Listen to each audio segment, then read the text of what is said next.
Hello and welcome to GS clarity. स्वागत है आप सभी का जीएस क्लैरिटी में। प्रियम्बल की हम चर्चा कर रहे हैं। पिछले वीडियो में हमने डेमोक्रेटिक रिपब्लिक, लोकतांत्रिक गणराज्य और सॉवरेन यूनिटी के बारे में डिटेल में चर्चा किया था। इस वीडियो में नेचर ऑफ स्टेट को ही कंटिन्यू करेंगे और बात करेंगे कि सोशलिस्ट क्या होता है और सेक्युलरिज्म, जो पंथ निरपेक्ष हिंदी में अगर कहा जाए तो, दोनों शब्द का मीनिंग को समझेंगे। इससे इन शब्द से जुड़े कुछ ऐतिहासिक घटनाओं को भी हम देखेंगे और हमारे देश के रिस्पेक्ट में क्या इन शब्दों की परिभाषा है, किस तरह हमारे सुप्रीम कोर्ट ने इन शब्दों को परिभाषित किया, डिफाइन किया, उसको भी समझेंगे। देखिए, ओरिजिनल कॉन्स्टिट्यूशन जब हमने अपने संविधान में शामिल किया तो ये दोनों शब्द नहीं थे। इसको 42वां संविधान संशोधन इंदिरा गांधी की सरकार ने करके इसको जोड़ा 1976 में। पहले दोनों शब्दों को समझने की कोशिश करते हैं कि दोनों का मीनिंग क्या है। सोशलिस्ट समाजवाद को समझने की कोशिश करते हैं। कोई भी देश हो, उसकी जो इकोनॉमिक एक्टिविटी होती है, आर्थिक गतिविधि, तीन तरह से हो सकती है। अगर कोई देश कम्युनलिज्म है, इसका मतलब है कि उस देश में के जो जितने भी बिजनेस पर कंट्रोल होगा वो सारा गवर्नमेंट का होगा। सारा गवर्नमेंट पर सारा अपना बिजनेस पर कंट्रोल करेगी। देखिए, प्राइवेट ओनरशिप वहाँ नहीं होता है। इसका मतलब ये नहीं कि प्राइवेट लोग बिजनेस नहीं करते हैं।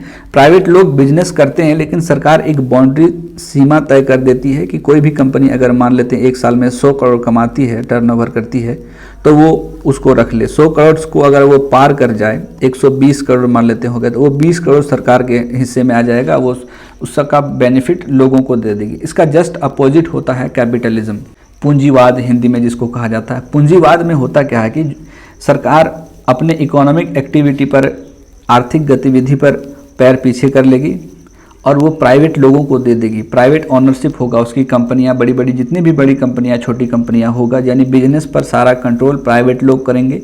अब वो प्राइवेट लोग सरकार को टैक्स करेंगे और वही टैक्स से लोगों की भलाई वगैरह होगी गवर्नमेंट के द्वारा। और इसमें गवर्नमेंट पॉलिटिकल चीज़ों पर ज़्यादा इन्वॉल्व होती है। वो तीसरा जो टाइप होता है, ये दोनों का कह सकते हैं कि मिक्सिंग होता है, या इसका एक एडवांस वर्जन भी कहा जा सकता है कि कम्युनलिज्म का एक एडवांस वर्जन होता है सोशलिज्म, समाजवाद। सोशलिज्म को इसमें होता क्या है कि इसका जो परिभाषित किया जाता है इसको, कि बड़ी बड़ी कंपनियों पर सरकार का कब्जा होगा, सरकार कंट्रोल करेगी और छोटी छोटी कंपनियों पर प्राइवेट लोग, निजी लोग उस पर कंट्रोल करेंगे। बात करते हैं इंडिया में। इंडिया के प्रियम्बल में जो सोशलिस्ट है उसका क्या सेंस है, क्या मीनिंग निकल के आता है। देखिए, 1991 तक गवर्नमेंट इस डेफिनेशंस को फुलफिल करती थी। जैसे आप बड़ी बड़ी कंपनियां देखें, BSNL, एयर इंडिया, ये सारी कंपनियां सरकार के कंट्रोल में थी। 1991 के बाद इंडिया के इकोनॉमिक सेक्टर में काफ़ी ज़्यादा रिफॉर्म्स, बदलाव आते हैं। सरकार ने अपने दरवाजे, आर्थिक क्षेत्र के दरवाज़ों को खोल दिया, यानी बेसिकली वो प्राइवेटाइजेशंस की तरफ गवर्नमेंट मूव करने लगी, जाने लगी।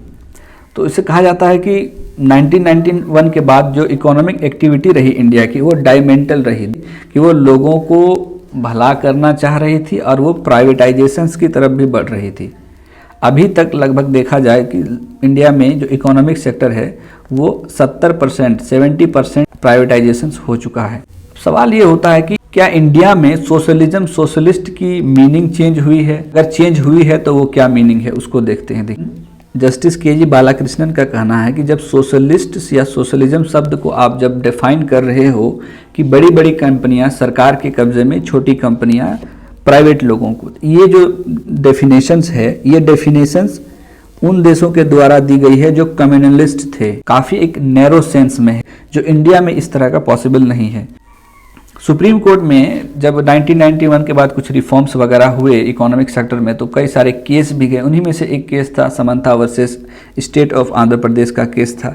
देखिए, मुद्दा क्या था कि आंध्र प्रदेश की सरकार ने, ये केस 1993 के आसपास का था। आंध्र प्रदेश की सरकार ने जो उनके जंगलों में जो खनिज थी, खनिजों को निकालने का, माइनिंग, बेसिकली माइनिंग करने के लिए प्राइवेट कंपनियों को दे दिया। इससे हुआ क्या कि वहाँ के जो ट्राइबल लोग थे वो प्रभावित हुए। दूसरा है कि आप अपने प्रियम्बल में सोशलिस्ट कह रहे हो और आप अपने जो बिजनेस को प्राइवेट लोगों में दे रहे हो। कहीं ना कहीं एक लैंड रिफॉर्म का मुद्दे के साथ साथ आप सोशलिस्ट शब्द को भी प्रभावित कर रहे हो। ये मामला पहुँच गया हाई कोर्ट में।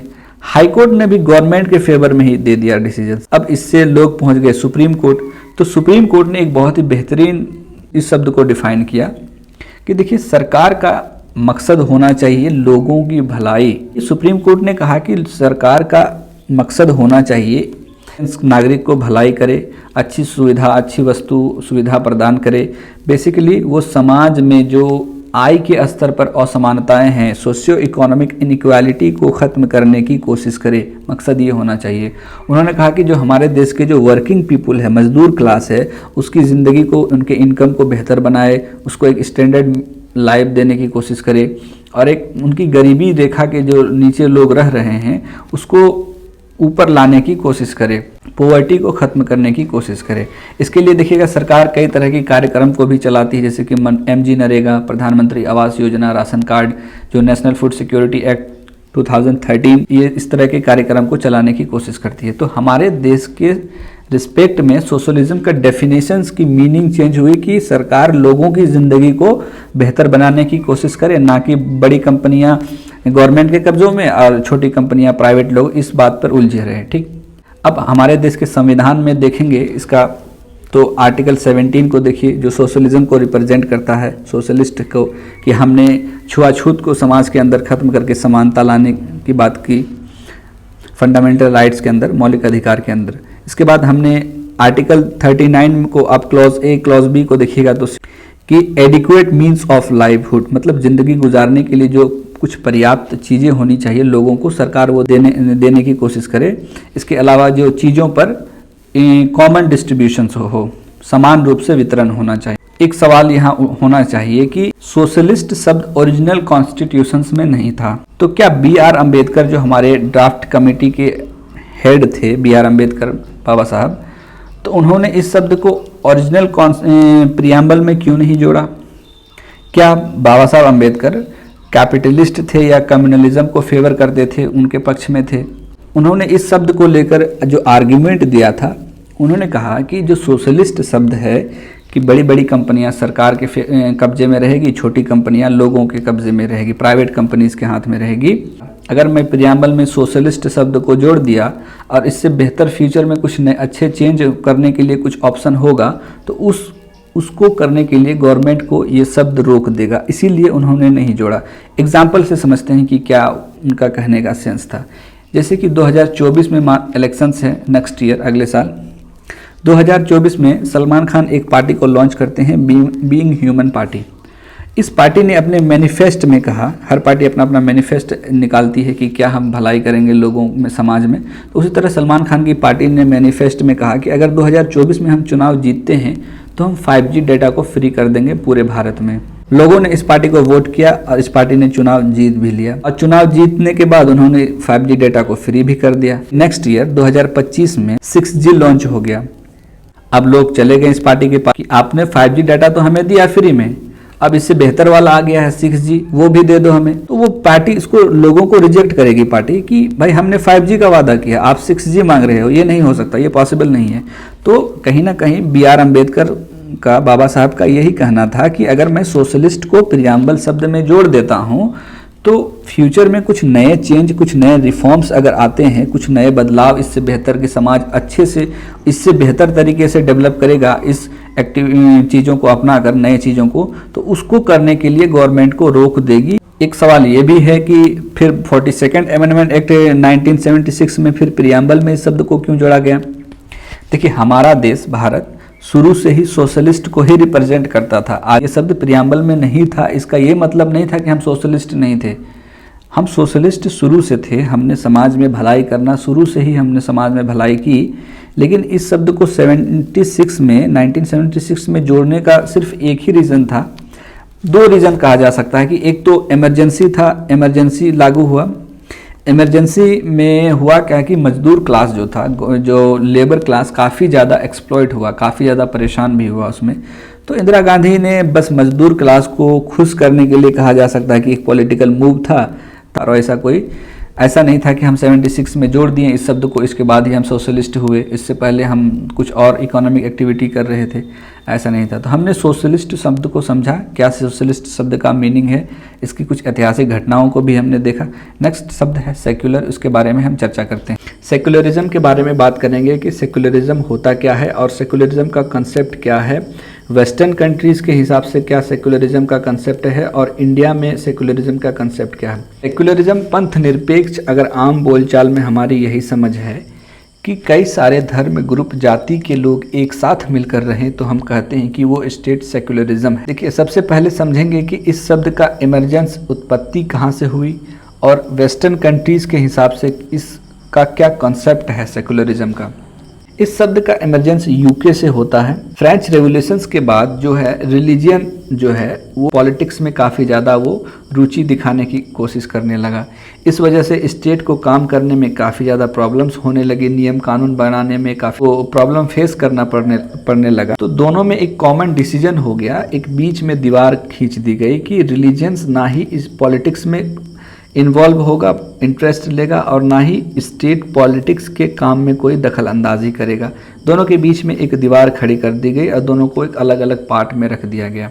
तो ये जो होता है नॉन इंटरफेरेंस का जो ये पॉलिसी है, ये यूके के हिसाब से दिया गया। सेकुलरिज्म का मीनिंग को बताया गया कि अगर कोई ऐसा देश जहाँ की पॉलिटिक्स में रिलीजन इंटरफेयर नहीं है, मतलब धर्म राजनीतिक क्रिया में हिस्सा ना ले, तो उस देश को या उस राज्य को हम सेक्युलर पंथ निरपेक्ष कहेंगे।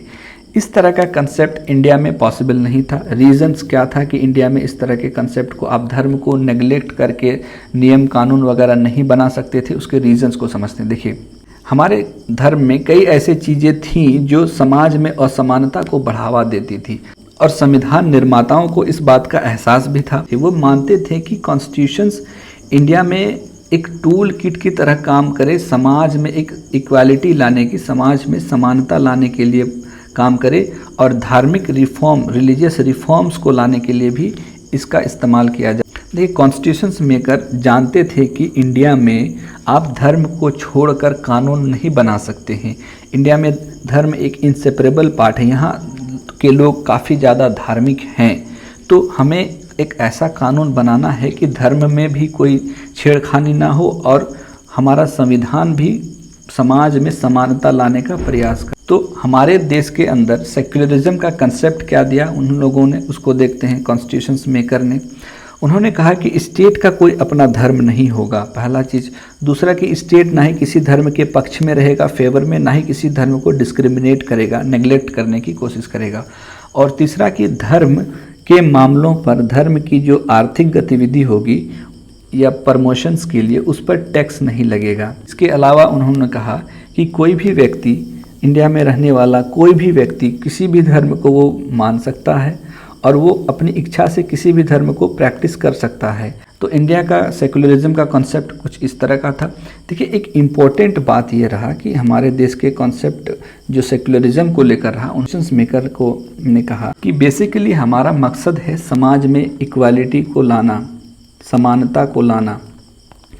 कोई भी धार्मिक गतिविधि, कोई भी धार्मिक एक्टिविटी समाज को समाज में समानता लाने से रोकती है, इक्वालिटी को लाने से रोकती है, तो उस मैटर पर स्टेट इन्वॉल्व होगा और उस चीज़ को वो ख़त्म करने की कोशिश करेगा। एग्जाम्पल लीजिए, Hindu marriage act.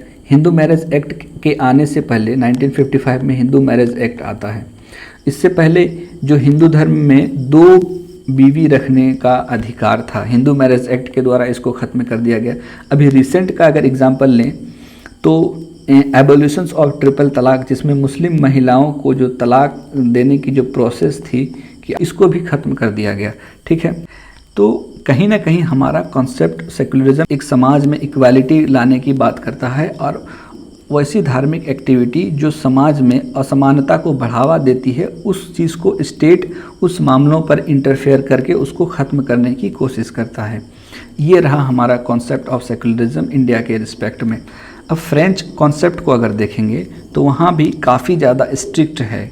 French concept इतना है कि आप अगर किसी भी गवर्नमेंट के पार्ट हैं या पब्लिक डोमेन में काम करते हैं तो आप अपने रिलीजियंस को शो नहीं कर सकते हैं, बता नहीं सकते, ना ही दिखा सकते हैं, शो ऑफ नहीं कर सकते हैं। इवन वहाँ के स्कूल कॉलेजों में रिलीजियस एक्टिविटीज़ को आप शो नहीं कर सकते हैं फ्रांस में। रीज़न ये है कि वहाँ की मेजर जो पॉपुलेशंस है, बहुत बड़ी संख्या में लोग वहाँ एथिस्ट में टर्न हो चुके हैं। एथिस्ट, उनका मानना है कि आप हर चीज़ पर सवाल कर सकते हैं। इसीलिए वहाँ देखिए धर्म को इतना ज़्यादा बढ़ावा नहीं दिया जाता है। इससे देखिए एक कमी हो सकती है कि आप कहीं ना कहीं डाइवर्सिटी को ख़त्म कर रहे हैं। जैसे दुनिया के कई सारे देश से कई सारे धर्म के लोग अलग अलग जगह जाकर बसते हैं। अब फ्रांस में आप अपने रिलीजियस को शो नहीं कर सकते हैं, तो इससे होगा कि आप अपने देश के अंदर डाइवर्सिटी को ख़त्म कर रहे हैं। आज की वीडियो में हमने बात किया कि सोशलिज्म क्या होता है, सोशलिस्ट हमारे जो प्रियम्बल में शब्द को जोड़ा गया है उसको बात किया। नेक्स्ट वीडियो में हम बात करेंगे क्या क्या ऑब्जेक्टिव हैं उसके बारे में। Thank you for discussions.